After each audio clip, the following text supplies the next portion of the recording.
Everyone is talking about EV charging right now. Incentives are everywhere. Tax credits, utility rebates, local programs. Properties are finally moving forward with EV stations. But here's the problem no one is talking about. Installing EV charging is the easy part.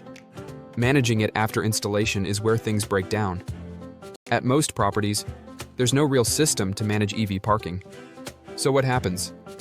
EV spots get taken by non-EV vehicles. Chargers get blocked or misused. Residents don't know where they can park. And the staff end up dealing with constant complaints. The issue isn't demand. And it's not the charging hardware either. It's the lack of operational control around parking. EV charging isn't just an infrastructure problem. It's a parking management problem.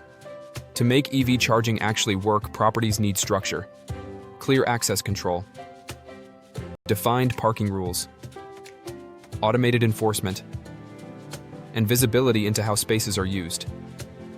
Because without that layer, even the best EV charging setup can fall apart. And as adoption continues to grow, this gap is only going to become more obvious. Want to see how to manage EV parking the right way? Scan the QR code to schedule a quick demo with ParqEx.